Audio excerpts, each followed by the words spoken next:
This is the WBBM Air Theater, Wrigley Building, Chicago.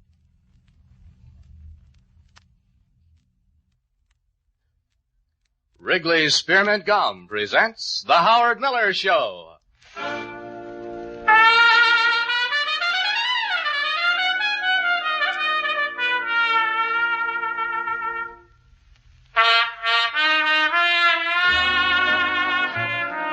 And now here with music on records is Howard Miller. Thank you very much, Eddie Joyce. Good morning, everyone. From Chicago, where the sun is beginning to shine just a little bit after about 48 hours of dismal cloud bursting around the Middle West, we're speaking from our Wrigley Building studios and all set to talk to one of the greats of show business. Now, ordinarily, the flexibility of disc jockey programming allows you to change program formats from time to time, and that's what we're going to do today, because it's our privilege to present a man who is so rich in the lore and legend of show business that I feel that we would be cheating you of a delightful extra few minutes by playing too many phonograph records. So all we're going to play is just one record, and that'll be the record of the one and only, the great Jimmy Schnazola Durante, who is waiting to speak to us in his home in, I hope, sunny California. But before we tune in on Jimmy, who is out there waiting to talk to the world, I want to suggest just once again to all of you mothers that there isn't a nicer thing in all the world that you can give to the youngsters when they come calling at your house come Halloween Eve, then a package of Wrigley Spearmint Chewing Gum. And that's why I'm going to suggest now that up high on your shopping list when you go out today to replenish all the victuals that the family consumed over the weekend, that you have a box of Wrigley Spearmint Chewing Gum on hand. Because, believe me, there's just nothing nicer when the kids come a-knocking at your door and say, "Tricks or treats, ma'am," that you hand them a refreshing, wholesome, and delicious package of Wrigley's. You see how much quality and how much charm, how many friends you can win with just the small package with a lot of taste of Wrigley Spearmint. You get some today, will you, Mother? Well, now let's go out to California. Let's not play a phonograph record right now, but let's instead talk to Jimmy Durante, who I presume is just about beginning to bestir out there because it's considerably earlier in California than any other place in the United States. How are you this morning, Jimmy? Oh, fine, Howard. I want to say good morning to you and good morning to your listeners. Well, I want to say good morning to you, and it's an awfully early good morning, too, out there, about 8:45 or thereabouts. This is about wake-up time for you regularly, is it, Jimmy? What? This is not ordinarily the time I think the Durante household stirs. No, if I've only had about 3 hours sleep. I usually go to bed around 2 or 3 in the morning. Yeah. And this morning at 6 o'clock, the telephone technicians and your radio technicians knocking on the door, and it became bedlam here in about 5 minutes. And from that time on, there was no such thing as sleep in the Durante household, I presume. No, and I'm glad that you're not on this end here, getting up at 6 in the morning. Well, Jimmy, as a matter of fact, I usually get up about that time, but of course I don't work as late as night as you do. Are you working there in California at the present? Yes, I'm doing a show 3 weeks out of 4. And we were rehearsing last night till about 2 in the morning. Not rehearsing, but writing the show for next Saturday night. Yes. Now, Jimmy, ordinarily, when you sit down to start producing your great series on television, do you sit with the writers from the very inception of the program, or do they turn out something first, and then you look it over, and then you sit with them? No, first we sit down, and the boys give a few ideas, and we pick out the best one, and then they go in their cubby hole and start writing for 2 or 3 days. And when they're finished, then we look at it and make the changes. Yes. Well, one of the things, Jimmy, that we want to investigate and inspect today is the beginning of the career of Clayton, Jackson, and Durante, one of the great acts of show business. When was the first time that you showed your wares to the American public, and what year was it? Me alone? No, the trio. Oh, that was in 1923. And was that on the regular vaudeville circuit that you first went out? No. Jackson and I and 2 other fellas, we opened a club on 58th Street and Broadway, and we called it the Durante Club. Uh-huh. That was during the prohibition days, and you had to be known to get in. Yes. And we opened it, and Clayton came up as a paying customer, and finally he bought out one of the boys. Yes. And it was no trio at that time, just partners. Jackson and I was playing the piano up at the place, and Jackson would sing and I'd play the piano, so he joined us. So finally, we wouldn't open until 11 o'clock at night and run till about 6 or 7 in the morning. Mm-hmm.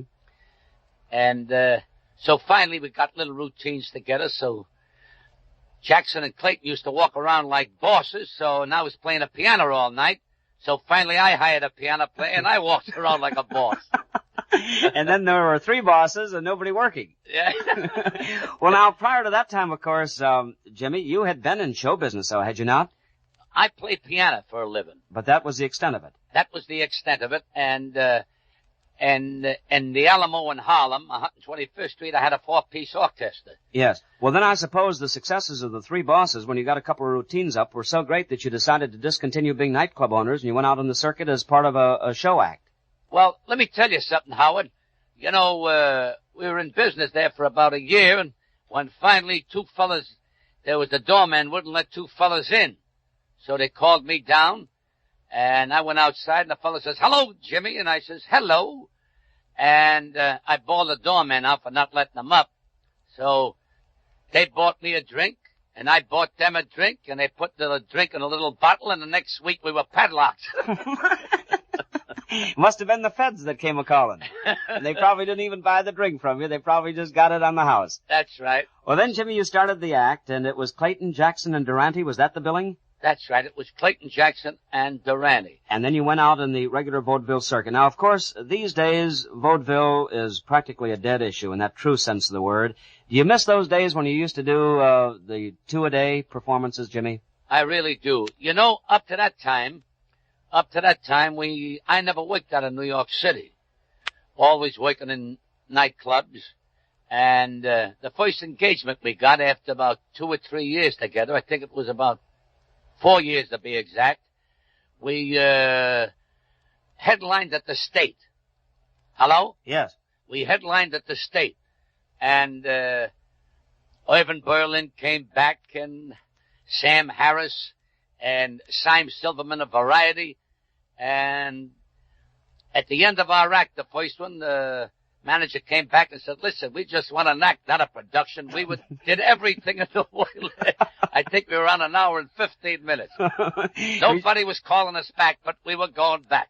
That's wonderful. Jimmy, anytime that you get on one of these stories and you don't hear me interrupt, it's only because I love to listen to you tell the story. I'm here, don't worry.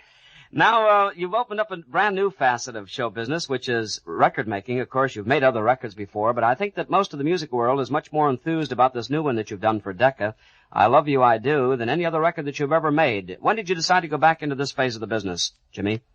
Well, we made a lot of records. For Decca, we made an album. For Decca, we made an album for MGM Records. But I don't know.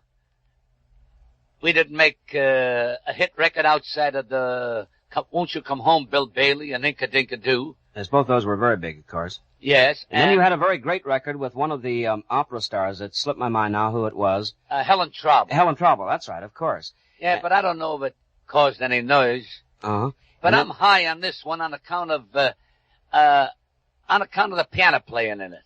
You like the piano playing in this one? Yeah, it's the first time I ever played piano on a record myself. Well, and you wrote this, too. Yes, and wrote it with Jackie Barnett. Well, I think it has every reason in the world to be popular with the people. Let's listen to it, and then we'll comment just a little bit about it. Oh. Let's let all the United States of America share in the delight of listening to Jimmy Durante, backed up by a great orchestration, Roy Barge in the band, and also with his old partner, Eddie Jackson, I Love You, I Do.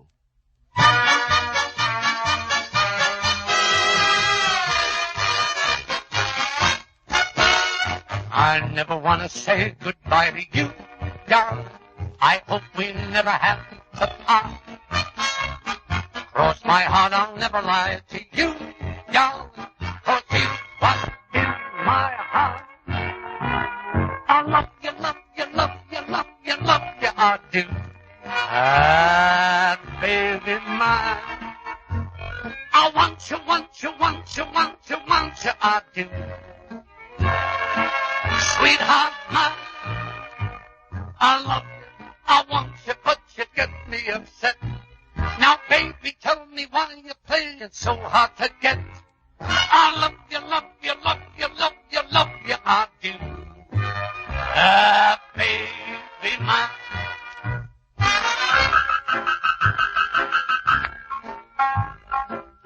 Ah, baby mine.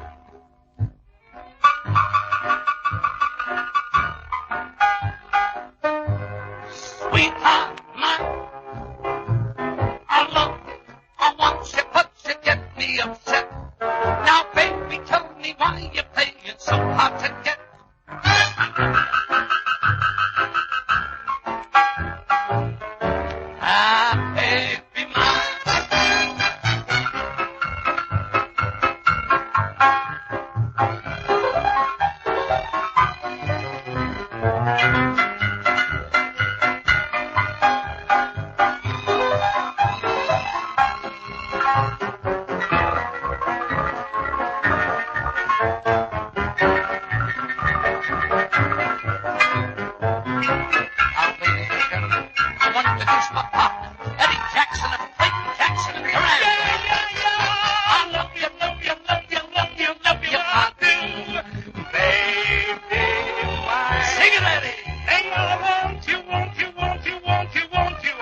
That's Jimmy Durante, the one and only, the great pianist, probably one of the greatest piano players of all times with I Love You, I Do.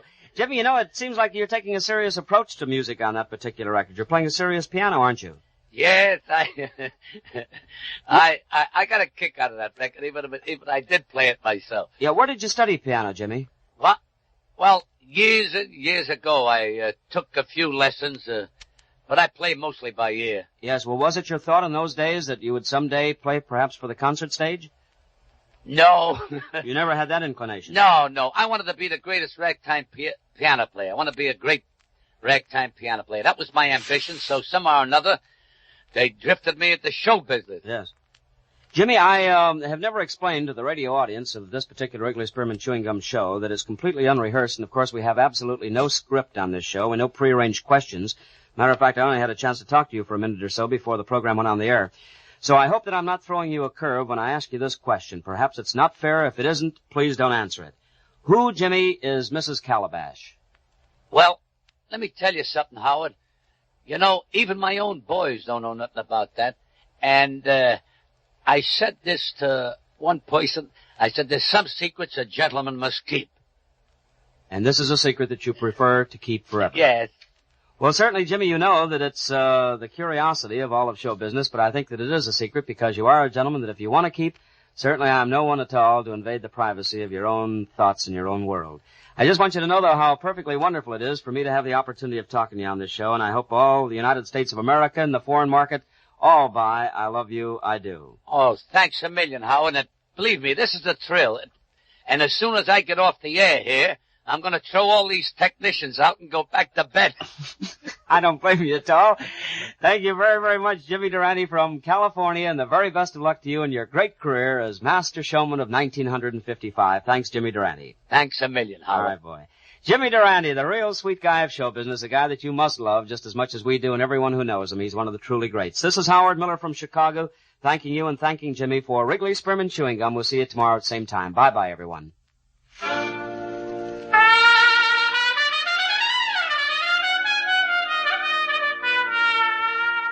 You've just heard The Howard Miller Show with music on records brought to you from Chicago by Wrigley's Spearmint Gum. Be sure and join Howard Miller tomorrow at the same time when his guest will be Mindy Carson. This is the CBS Radio Network.